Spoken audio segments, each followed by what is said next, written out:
Join me as I take another walk around Porthcawl, and today I'm taking the Nottage to Sker circular walk.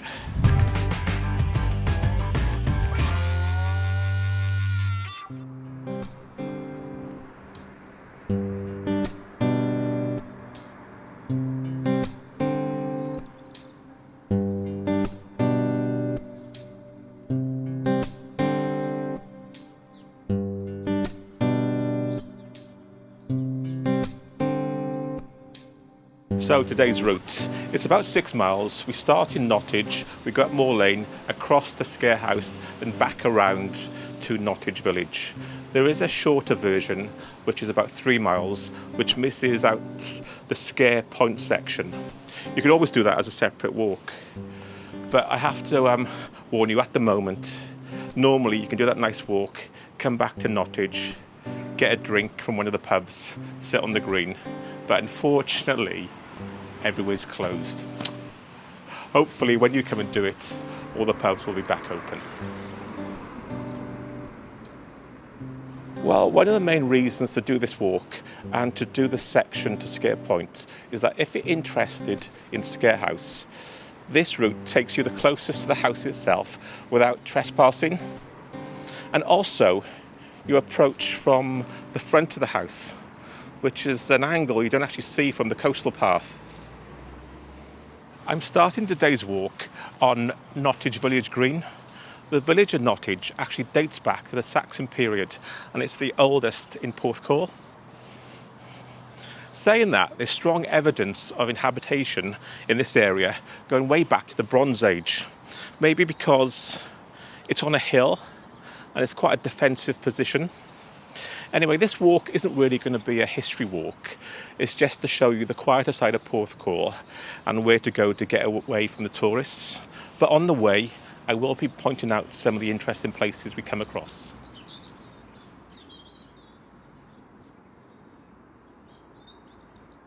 I'm now going to leave Nottage Green and head up Moor Lane.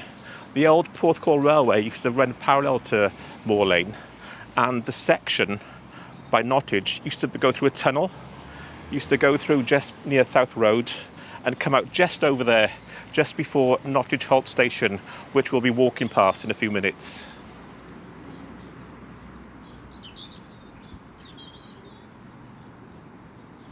Well, as you leave Nottage and come down the hill, you go past the farm, T. Talbot, that actually dates from the 16th century. And now we're going to turn left down Moor Lane. Only about 50 yards along Moor Lane, you come across the old tramway cottages. And the last house, the red brick house, which is later than the others, if you look at the wall outside, you can see the old GWR boundary marker. Go take a look. So you go past the cottages and you come across this red brick bungalow. And just by the gate, about 1.5 foot off the ground, is the old GWR boundary marker.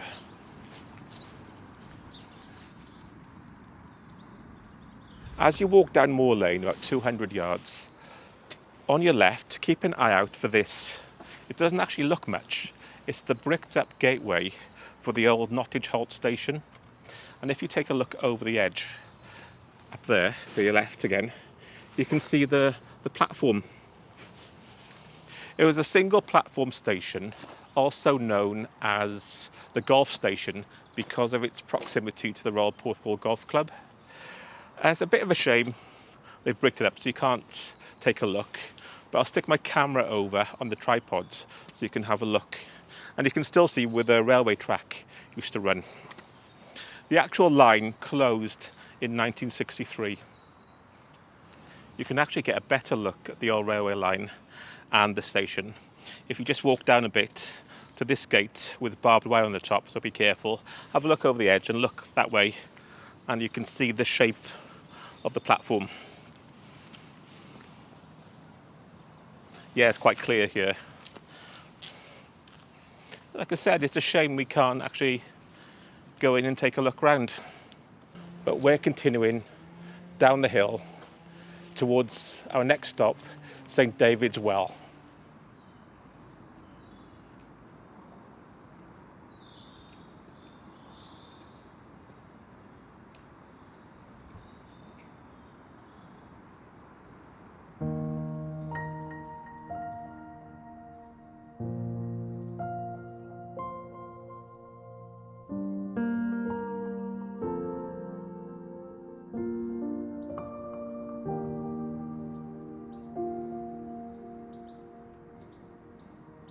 So I've now reached St David's Well on Moor Lane. I'll tell you more about this when I get around the corner, because there's a farmer repairing his fence over there, so it's going to get a bit noisy in a minute. So here's some info about St David's Well. St David's Well is a D-shaped structure, and it's been rebuilt and remodeled over the years. Originally, a stream ran into an inlet from the sea in this area, and if you look, you can still see the channel running down. It's since been silted up, and now the stream runs underground and it comes out in the wilderness. Like I said, go down to Nottage Road by the big roundabout, and if you look up, you can still clearly see the channel. It's also said that St David, the patron saint of Wales, came here and used the well, but I take that claim with a pinch of salt, considering he lived in the 6th century. Back then, it was probably still an open stream, although there are signs of an early Christian settlement around this area. As I mentioned earlier, back on Nottage Green, that as well as the Saxons, the area dates back to the Bronze Age. And as you come around the bend of Moor Lane, in the field on your right, there's actually the first of many barrows we're going to pass as we head to Sker. Unfortunately, over the years, they've all been ploughed flat now, so there's not much to see, but there is a Bronze Age barrow that way.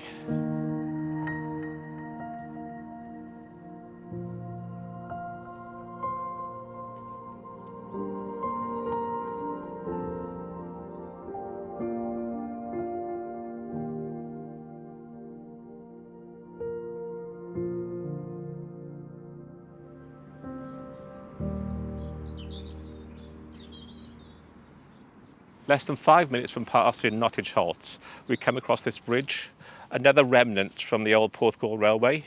This is known locally as Cuckoo Bridge. If you look, it's actually two bridges joined together.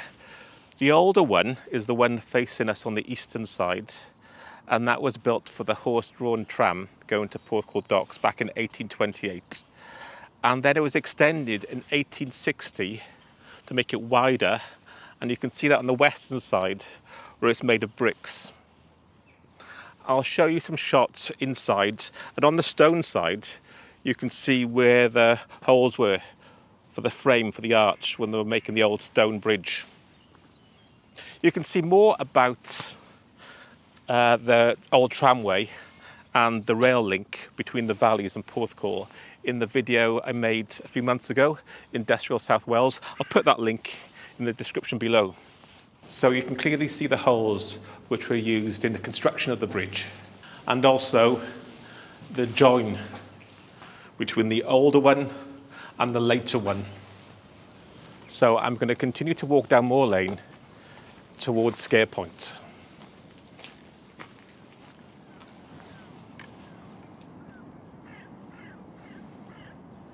I'm halfway down Moor Lane and I've come across this little area. It's now been developed as a holiday park, luxury lodge park. As you can see, public footpath straight across it. But now they've got trespassers will be prosecuted, stay out, CCTV. What's going on? Are they clawing back this sign? Is it legal? Are they doing that just for safety and this is a temporary thing? But when I took this path a few months ago across, it then goes into the golf club, Grove Golf Club. All the signs in the Grove had gone. The path is overgrown. Is it a temporary thing while they're building, or have they done it legally and this path has gone? If you're local, let me know. So that's my moan for today. Anyway, let's continue.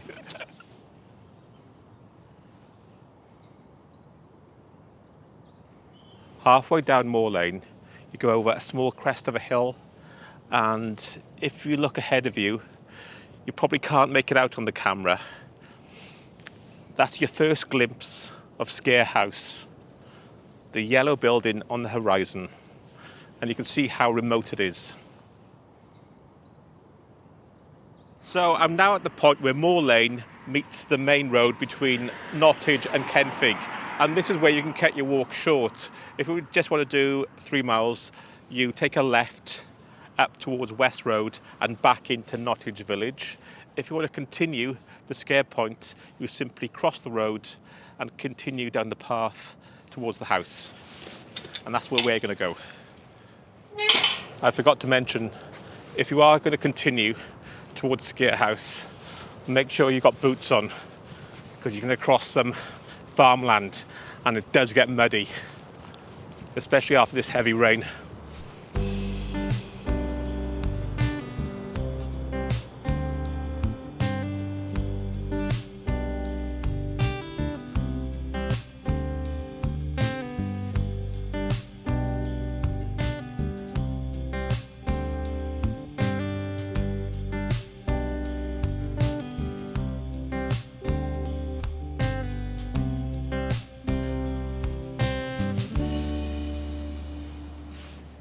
As you can see, it's very muddy, so this is why you need to wear boots or wellies.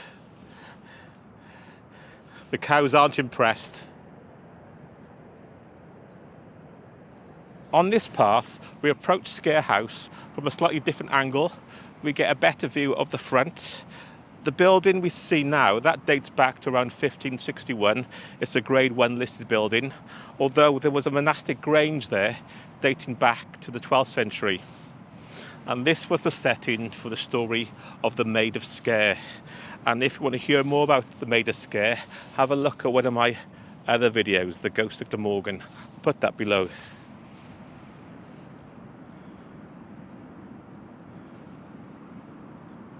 Around Sker House, there's at least 4 burial cairns, although most of them have been ploughed flat over the years.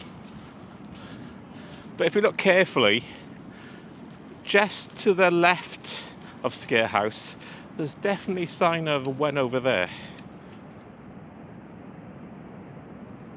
So as you walk along the track towards Sker House, obviously you can't go in Sker House. As you approach the wall and the farm buildings, you take a right and it's clearly marked footpath.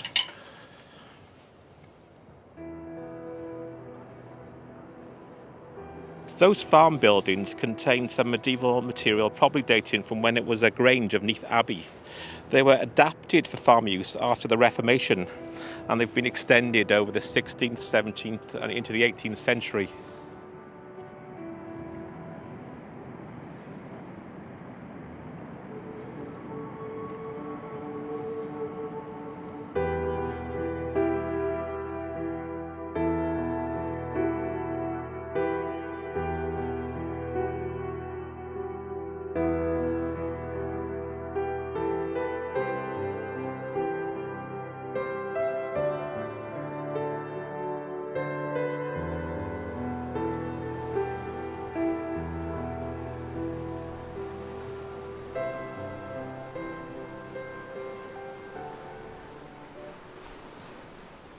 I'm now on Sker Point, and from here it's along the beach, past the Royal Porthcawl Golf Club, up to Lochs Common, then we take Lochs Lane back down to Nottage Village.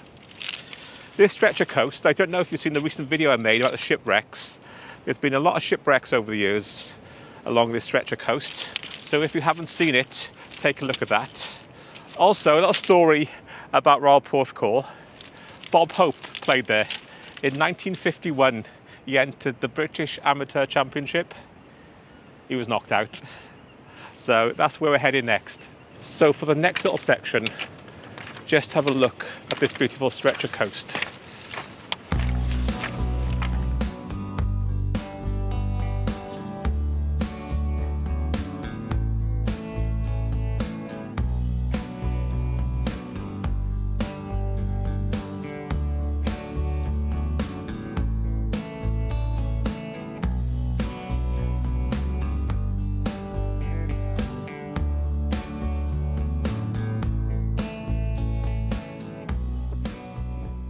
So walked up from Rest Bay, up the coastal path, until you get to Lochs Lane. You take Lochs Lane, which you follow all the way back to Nottage Village.